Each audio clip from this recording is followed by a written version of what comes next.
আমি আপনাদের সম্মুখে যে কিস্সাটি বর্ণনা করতে চাই, এই কিস্সাটি 7 জন যুবকের কিস্সা। 7 জন যুবকের কিস্সা। প্রিয় ভাইরা, কেন এই কিস্সাটি বর্ণনা করার জন্য আমি বেছে নিলাম? আমি এজন্য বেছে নিয়েছি, এরা ছিলেন যুবক। এরা সত্য ধর্ম তৎকালীন সময়ে ঈসাই ধর্ম গ্রহণ করেছিলেন এবং তজ্জন্য তৎকালীন সময়ের স্বেচ্ছাচারী, স্বৈরাচারী, জালিম, ফ্যাসিস্ট বাদশাহ দাকিয়ানুস কর্তৃক তারা জুলুম এবং অত্যাচারের শিকার হয়েছিলেন। জুলুম এবং অত্যাচারের শিকার হয়ে তারা বাতিলের কাছে আত্মসমর্পণ করেননি। তারা বাদশাহ বা তার সাংসদদের, তার সভাসদদের রক্তচক্ষু দেখে তার কাছে আত্মসমর্পণ না করে তারা তাদের ঈমান রক্ষা করার জন্য আত্মীয় স্বজন, পরিজন, দেশ খেশ পরিত্যাগ করে হিজরত করে একটি গুহায় তারা আত্মগোপন করেছিলেন। আলহামদুলিল্লাহ, নাহমাদুহু ওয়া নাস্তাঈনুহু ওয়া নাস্তাগফিরুহু ওয়া নাউযু বিল্লাহি মিন শুরুরি আনফুসিনা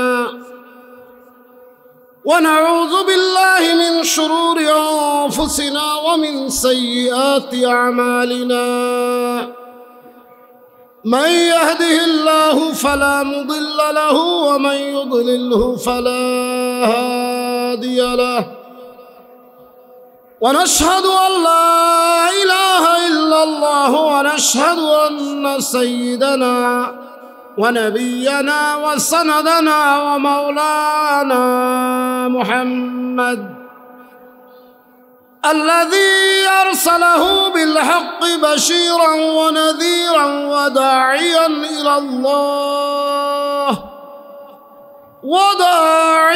إلى الله بإذنه وسراجا منيرا. لقد قال الله تعالى في كتابه المجيد والفرقان الحميد: أعوذ بالله من الشيطان الرجيم. بسم الله الرحمن الرحيم. أم حسبت أن أصحاب الكهف والرقيم كانوا من آياتنا عجبا إذ أوى الفتية إلى الكهف فقالوا ربنا آتنا من لدنك رحمة وهيئ لنا من أمرنا رشدا. وضربنا على آذانهم في الكهف سنين عددا ثم بعثناهم لنعلم أي الحزبين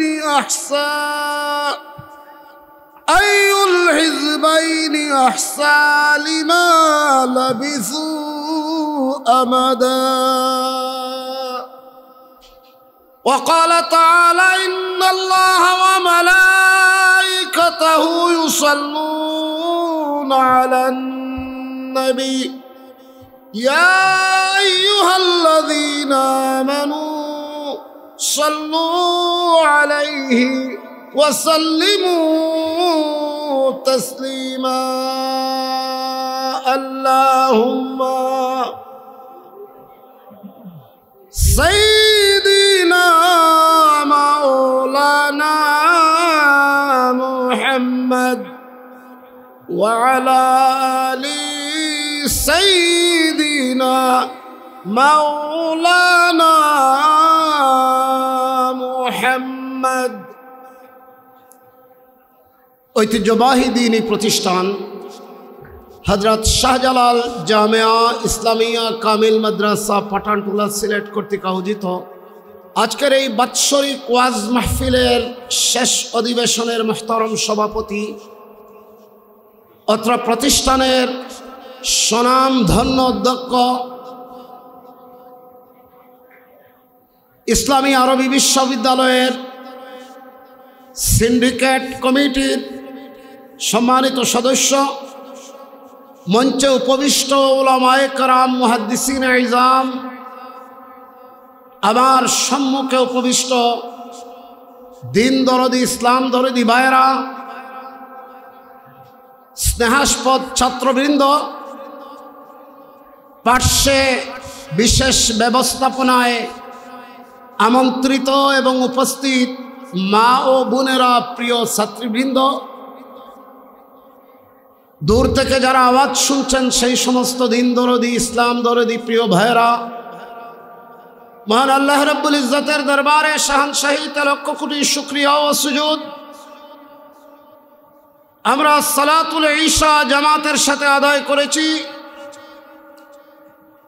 তৎপূর্বে এই মাদ্রাসার সুনামধন্য ভাইস প্রিন্সিপাল মহোদয় এবং ঈশার পূর্বেই মোহতরম প্রিন্সিপাল মহোদয়ের নসিহত আপনারা শুনেছেন। ইনশাআল্লাহ আজকের এই মাহফিলের প্রধান অতিথি, যুগ শ্রেষ্ঠ আলেমে দ্বীন মুফতি আল্লামা ইব্রাহিম হাফিজাহুল্লাহ, তিনি ইতিমধ্যে চলে আসবেন। তার আসার আগ পর্যন্ত আমি ইনশাআল্লাহুল আজিজ আপনাদেরকে একটি কিস্সা শোনাতে চাই। প্রিয় উপস্থিতি, আপনাদের মনে প্রশ্ন জাগতে পারে, আপনি আবার কিস্সা শোনাবেন কেন? কোরআনের মাহফিল, ওয়াজ মাহফিলে আল্লাহ এবং আল্লাহর রসুলের কথা শোনাবেন। হ্যাঁ, আমি যে কিস্সাটি আপনাদেরকে শোনাতে চাই ওটা ঠাকুরমার জুলির কিস্সা নয়, ওটা বাঙালির হাসির গল্পের কিস্সা নয়, অথবা পথের পাঁচালীর কিস্সা নয়। এই কিস্সা কোরআনুল করিমের কিস্সা। বলুন সুবহানাল্লাহ। কোরআনুল করিমের কিস্সা। কোরআনুল করিমে আল্লাহ রাব্বুল ইজ্জত অনেক কিস্সা বর্ণনা করেছেন। গাভীর কিস্সা, মাকড়সার কিস্সা, পিঁপড়ার কিস্সা, মানুষের মধ্যে দুই ধরনের মানুষের কিস্সা আল্লাহ পাক কোরআনুল করিমে বর্ণনা করেছেন। মুরব্বী বয়স্কদের কিস্সা এবং কম বয়সী যুবকদের কিস্সা। মুরব্বীদের কিস্সার মধ্যে আছে হযরতে খিজির আলাইহিস সালাতুস সালামের কিস্সা, হযরতে যুলকারনাইন সাহেবের কিস্সা, এভাবে হযরতে লুকমান আলাইহিস সালাতুস সালামের কিস্সা মুরব্বী ক্যাটাগরিতে পড়ে। যুবক এবং কিশোরদের কিস্সা আল্লাহ পাক কোরআনুল কারীমে বর্ণনা করেছেন। আল্লাহর নবী হযরতে ইউসুফ আলাইহিস সালাতুস সালাম যুবক ছিলেন। সেই যুবক নবী ইউসুফ আলাইহিস সালাতুস সালামের কিস্সা কোরআনুল কারীমে আল্লাহ বর্ণনা করে বলেছেন, আহসানুল কাসাস, সবচেয়ে উত্তম কিস্সা। আমরা জানি কিস্সা সাধারণত মানুষকে ভুলানোর জন্য, আনন্দ প্রদান করার জন্য, সময় কাটানোর জন্য কিস্সা, গল্প ইত্যাদি বলা হয়ে থাকে। কিন্তু না ভাই, কোরআনুল কারীমে যে সমস্ত কিস্সা বর্ণনা করা হয়েছে আল্লাহ পাক এগুলো বর্ণনা করে বলেছেন, ওয়ালাকুম ফিল কাসাসি ইবরাতুন ইয়া উলিল আলবাব। হে বুদ্ধিমানেরা, হে আকলমন্দেরা, হে বিবেকবোধ সম্পন্ন মানুষেরা, শুনে রাখো, কোরআনুল কারীমে যে সমস্ত কিস্সা আমি বর্ণনা করেছি, এই সমস্ত কিস্সাতে তোমরা যারা জ্ঞানী, তোমরা যারা উলুল আলবাব, তাদের জন্য রয়েছে শিক্ষা, তাদের জন্য রয়েছে ইবরা। হাজরিনে কেরাম, যেভাবে মুরব্বীদের ঘটনা, কিস্সা, গল্প বর্ণনা করা হয়েছে, ঠিক কম বয়সীদেরও গল্প বর্ণনা করা হয়েছে। যেমন হযরতে ইউসুফ আলাইহিস সালাতুস সালাম, সূরাতুল আল বুরুজে আরেকটি কিসসা বর্ণনা করা হয়েছে ছোট্ট একটি বালকের, ওয়াস-সামাই যাতিল বুরুজ ওয়াল ইয়াউমিল মাউউদ ওয়া শাহিদিন ওয়া মাশহুদ কুতিলা আসহাবুল উখদুদিন নারি যাতিল ওয়াকুদ إذ هم عليها قود وهم على ما يفعلون بالمؤمنين شهود। এই কিসসা ছোট্ট একটি কিশোরের কিসসা, যেখানে লক্ষ লক্ষ মানুষ এই কিশোরের ঈমানদীপ্ত ঘটনা শুনে তারা ঈমান এনেছিল, সত্য ধর্ম ঈসাই ধর্ম গ্রহণ করেছিল। আমি আপনাদের সম্মুখে যে কিসসাটি বর্ণনা করতে চাই, এই কিসসাটি 7 জন যুবকের কিসসা। 7 জন যুবকের কিসসা। প্রিয় ভাইরা, কেন এই কিসসাটি বর্ণনা করার জন্য আমি বেছে নিলাম? আমি এজন্য বেছে নিয়েছি, এরা ছিলেন যুবক, এরা সত্য ধর্ম তৎকালীন সময়ে ঈসাই ধর্ম গ্রহণ করেছিলেন এবং তজ্জন্য তৎকালীন সময়ের স্বেচ্ছাচারী স্বৈরাচারী জালিম ফ্যাসিস্ট বাদশাহ দাকিয়ানুস কর্তৃক তারা জুলুম এবং অত্যাচারের শিকার হয়েছিলেন। জুলুম এবং অত্যাচারের শিকার হয়ে তারা বাতিলের কাছে আত্মসমর্পণ করেননি। তারা বাদশাহ বা তার সাংসদদের, তার সভাসদদের রক্তচক্ষু দেখে তার কাছে আত্মসমর্পণ না করে তারা তাদের ঈমান রক্ষা করার জন্য আত্মীয় স্বজন পরিজন দেশ খেশ পরিত্যাগ করে হিজরত করে একটি গুহায় তারা আত্মগোপন করেছিলেন। সেই গুহাতে তারা এক গুমে 300 বৎসর অথবা 309 বৎসর, দুইটাই সঠিক, তারা ঘুমিয়ে কাটিয়েছিলেন। সেই সমস্ত 7 জন যুবকের ঈমান দীপ্ত ঘটনা এজন্যই আমি আপনাদের খিদমতে বর্ণনা করতে চাই। এই ঘটনার সাথে বর্তমান প্রেক্ষাপটের ওতপ্রোতভাবে মিল আমি খুঁজে পাচ্ছি। আমার ভাইয়েরা, এর আগে যে সূরা থেকে এই ঘটনাটি আমি আপনাদেরকে বর্ণনা করতে চাই, সেই সূরাটির নাম হচ্ছে সূরাতুল আল কাহফ। কোরআনুল কারীমের সিরিয়াল অনুযায়ী সেটা 16 নম্বর সূরা। এই সূরাটির 9 নম্বর থেকে নিয়ে 24 নম্বর পর্যন্ত আয়াত সমূহে এই কিসসাটি বর্ণনা করা হয়েছে। এই কিসসার সময়কাল হচ্ছে আল্লাহর নবী মুহাম্মদুর রাসূলুল্লাহ সাল্লাল্লাহু আলাইহি সাল্লামের জন্মের 320 বৎসর আগে এই কিসসার সূচনা হয়েছে। আর রাসূল সাল্লাল্লাহু আলাইহি সাল্লামের জন্মগ্রহণ করার 20 বৎসর পূর্বে সেই কিসসা শেষ হয়েছে। আল্লাহ পাক কোরআনুল কারীমে কতদিন তারা এই গুহাতে নিদ্রারত ছিলেন তার বর্ণনা করতে গিয়ে বলেছেন 300 সানা ওয়াজদাদু 9, 300 বৎসর ছিলেন অথবা 309 বৎসর ছিলেন। সেটা কিভাবে হয়? আল্লাহর কি কোনো কথা বলতে সন্দেহের অবকাশ আছে? অবশ্যই না। তাহলে আল্লাহ 300 এবং আরো 309 বৎসর কথা কেন বললেন? তার ব্যাখ্যা হলো, এই যে সময়ের পরিক্রমা হয়, বৎসরগুলা যে আমরা গণনা করি, সৌর বৎসর অনুযায়ী 365 দিনে 1 বৎসর হয়, আর চন্দ্র বৎসরের হিসাব অনুযায়ী 354 দিনে 1 বৎসর হয়।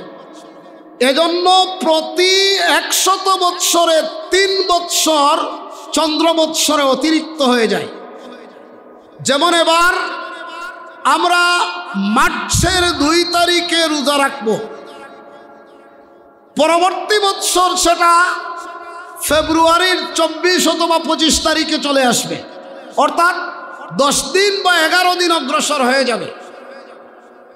দেখুন কোরআনের একটা বিশেষ মুজিজা, এটা কালামুল বাশার নয়, এটা স্যাটানিক ভার্সেস নয়, এটা কওল মুহাম্মদ নয়, বরং এটা কালামুল্লাহ মুহাম্মদুর রাসূলুল্লাহ সাল্লাল্লাহু আলাইহি সাল্লাম আজ থেকে 1450 বৎসর পূর্বে তার কাছে সৌর বৎসর এবং চন্দ্র বৎসরের এই যে কঠিন হিসাব, এই বৈজ্ঞানিক হিসাব তার কাছে জানা ছিল না। এটা আল্লাহ পাকের কালাম বিদায় আল্লাহ জানিয়ে দিয়েছে। আমার ভাইরা, সেই স্থানটি কোন জায়গা? মুফাসসিরিনে কেরামরা এখানে 4টি কথা উল্লেখ করেছেন। কেউ বলেছেন এটা স্পেনের কর্ডোবা নগরীর নিকটে একটি পর্বত শ্রেণীর গুহার মধ্যে এই ঘটনা সংঘটিত হয়েছিল। কেউ বলেছেন এটা বর্তমান তুরস্কের ইস্তাম্বুল নগরীর নিকটে একটি পাহাড় শ্রেণীতে এই ঘটনা সংঘটিত হয়েছিল। কেউ বলেছেন ফিলিস্তিনের আকাবা উপত্যকার আইলা নামক স্থানে এই ঘটনাটি সংঘটিত হয়েছিল।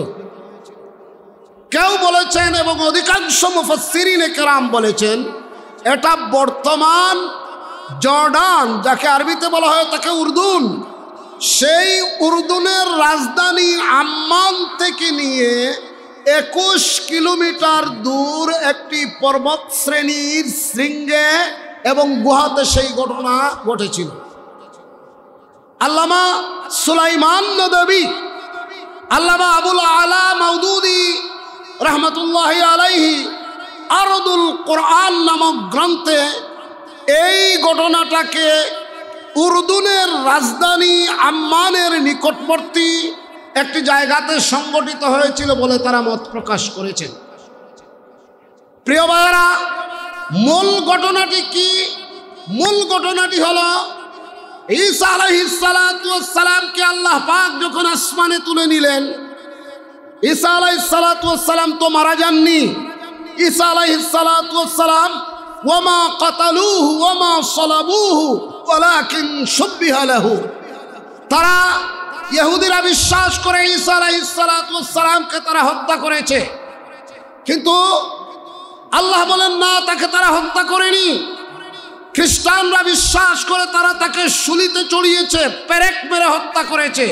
আল্লাহ বলেন ওয়ামা সালাবুহু ওয়ালাকিন শুববিহা লাহু। ঈসা আলাইহিস সালাতু ওয়াস সালামকে হত্যা করার জন্য যখন তারা তাকে দৌড়িয়ে নিয়ে গিয়েছিল, তিনি একটি ঘরে আত্মগোপন করেছিলেন। তাকে হত্যা করার জন্য যেই ব্যক্তিটি সর্বপ্রথম ঈসা আলাইহিস সালাতু ওয়াস সালামের আত্মগোপনকৃত ঘরে প্রবেশ করেছিল, আল্লাহ পাক ঈসা আলাইহিস সালাতু ওয়াস সালামকে ওয়ারাফানাহু ইলাইয়া, আমি আমার দিকে ঈসা আলাইহিস সালাতু ওয়াস সালামকে তুলে নিলাম। এজন্য আল্লাহর নবী ঈসা আলাইহিস সালাতু ওয়াস সালাম আখেরি নবী মুহাম্মদুর রাসূলুল্লাহ সাল্লাল্লাহু আলাইহি সাল্লাতু ওয়াস সালামের উম্মত হিসাবে শেষ জমানাতে পৃথিবীতে আসবেন। প্রায় 40 বৎসর তিনি বাঁচবেন, মুহাম্মদুর রাসূলুল্লাহ সাল্লাল্লাহু আলাইহি ওয়াসাল্লামের শরীয়তের অনুসারী হবেন।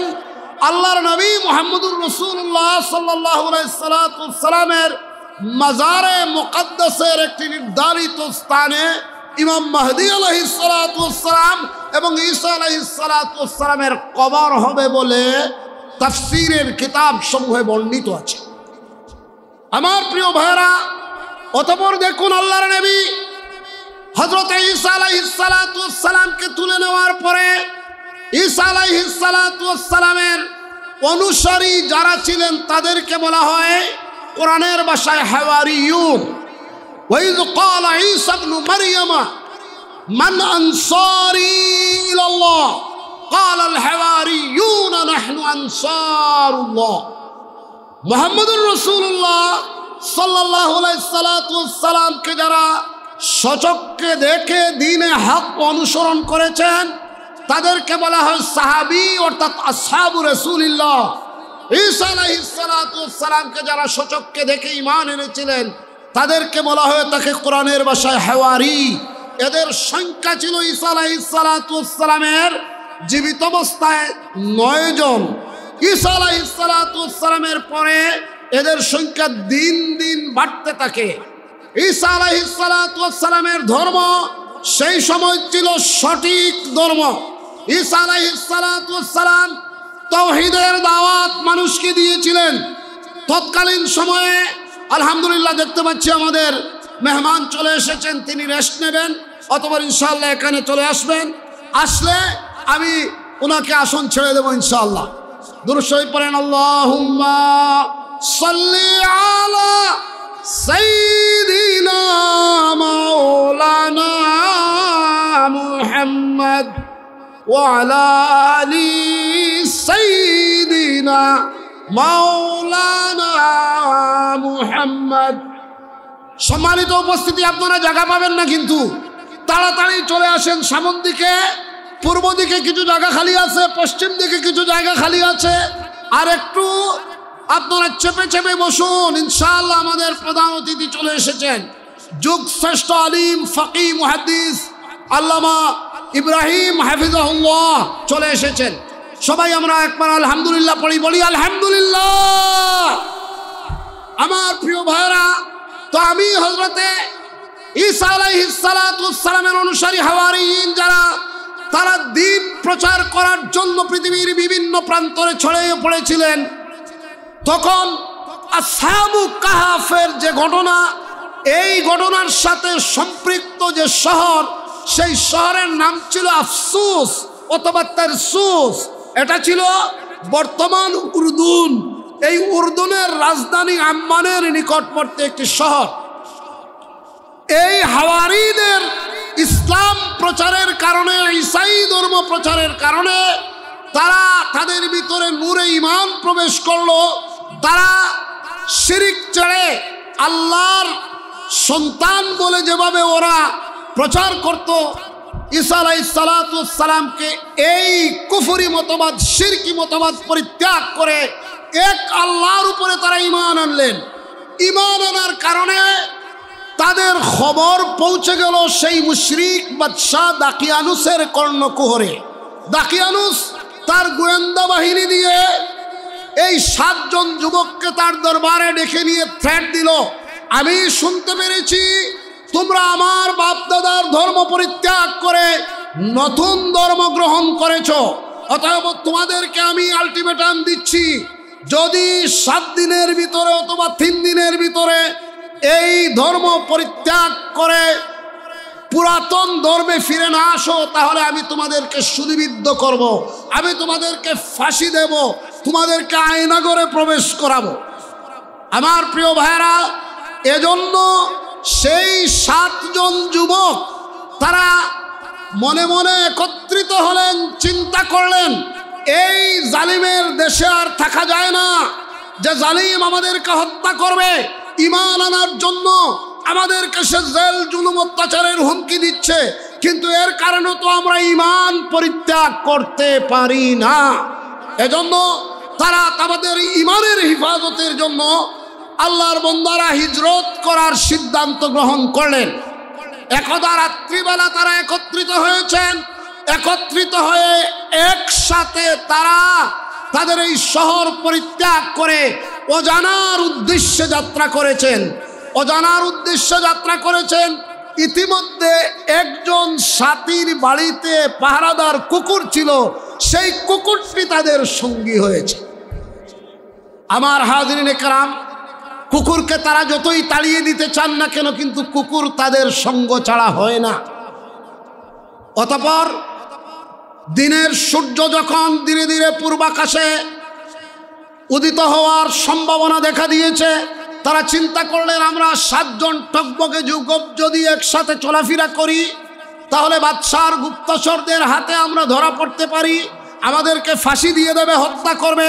অতএব আসো আমরা দিবাবাগ যেন রাত্রে একটি গুহার মধ্যে কাটিয়ে দেই। এজন্য তারা একটি গুহাতে আশ্রয় গ্রহণ করলেন। তাদের সাথে যে কুকুরটি ছিল, সেই কুকুরটি গুহার ভিতরে প্রবেশ না করে গুহার বাহিরে দুইটি হাত প্রসারিত করে চক্ষু দুইটি খুলে ঘুমের বান করে সে পড়ে থাকলো।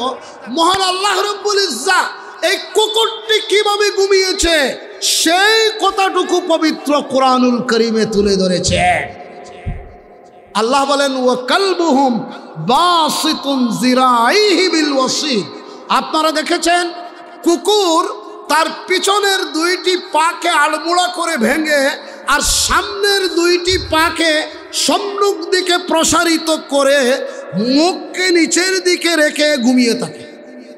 আমার ভাইরা, এই কুকুরটি বিভিন্ন তাফসীরের কিতাবে লেখা হয়েছে 8টি প্রাণী জান্নাতে যাবে, 8টি প্রাণী জান্নাতে যাবে।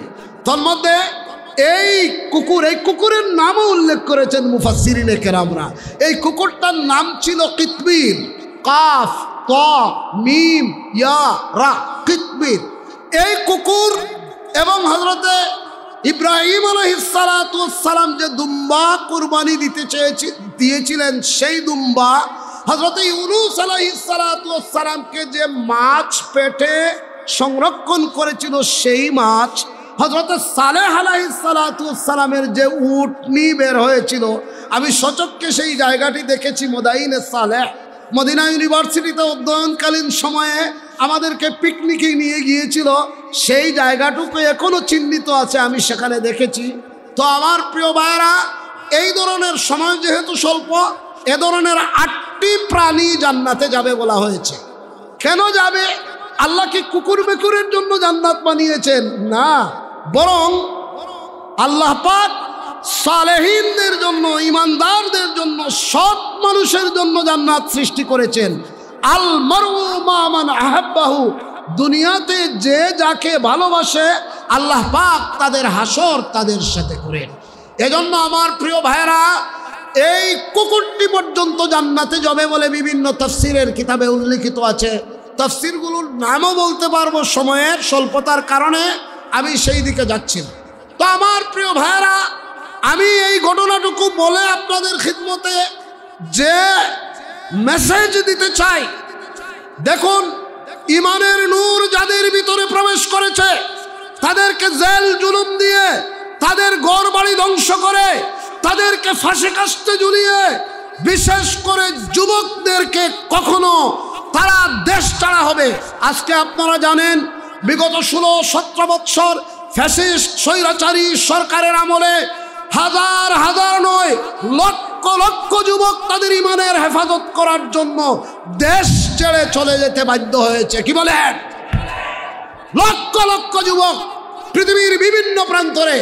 এই যুবকরা দেশ ছেড়েছে কিসের জন্য? তাদের ইমানের হেফাজত করার জন্য। আলহামদুলিল্লাহ, এই যুবক সেই আসহাবে কাহাফের যুবকদের উত্তরসূরি তারা, যারা ইমান রক্ষার জন্য বাতিলের কাছে আত্মসমর্পণ করে না।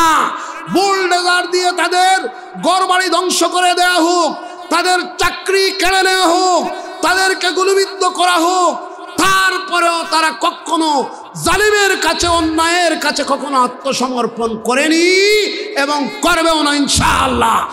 আমার প্রিয় ভাইরা, ঘুম থেকে জাগরিত হয়েছেন 300 বৎসর অথবা 309 বৎসর পরে। ঘুম থেকে জাগরিত হয়ে খিদা অনুভব করেছেন, ক্ষুধা অনুভব করেছেন।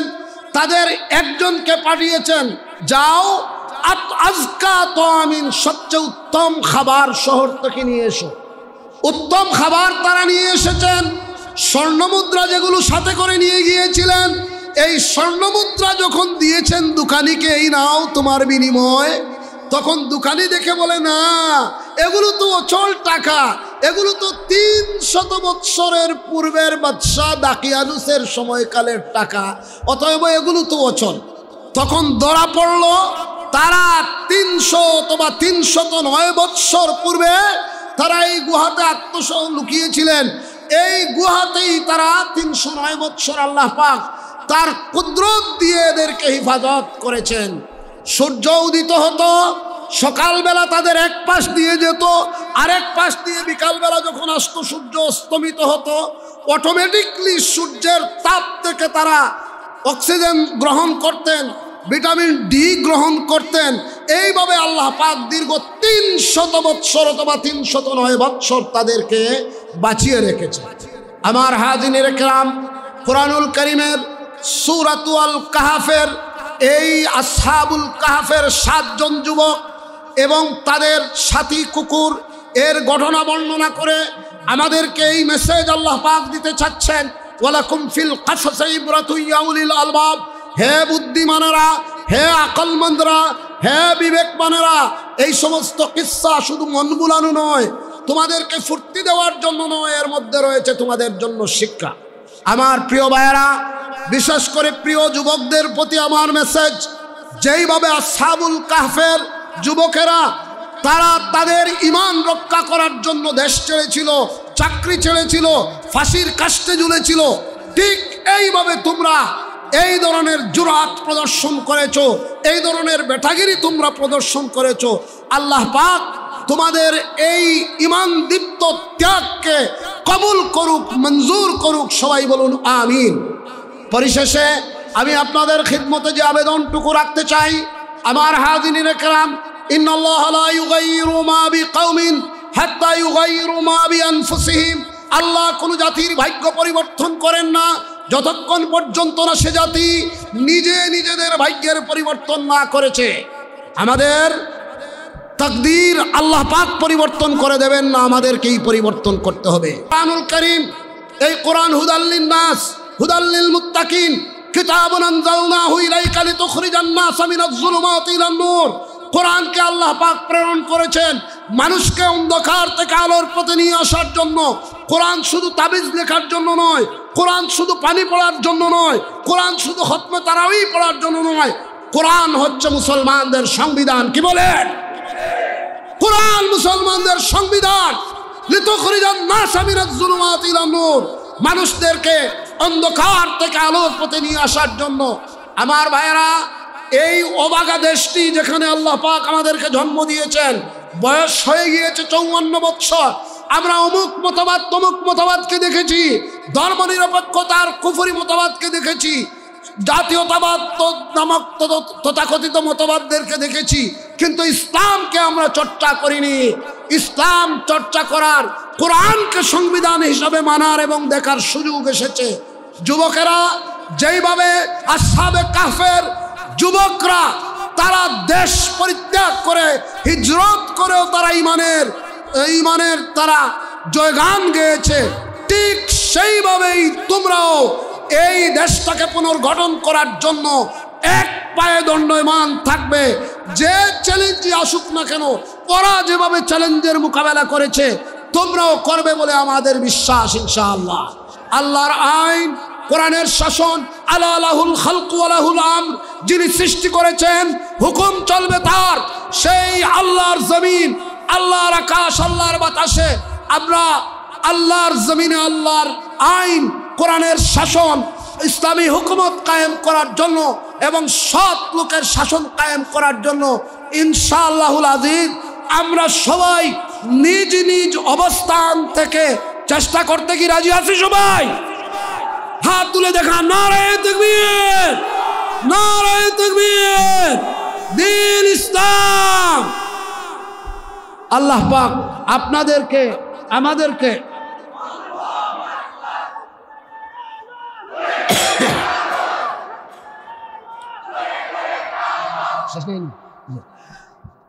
আলহামদুলিল্লাহ। হাজিরিনে কারাম, আমরা দেখতে পাচ্ছি বিশিষ্ট সমাজসেবী, রাজনীতিবিদ, আমাদের দায়িত্বশীল জনাব ফখরুল ইসলাম সাহেব এসেছেন।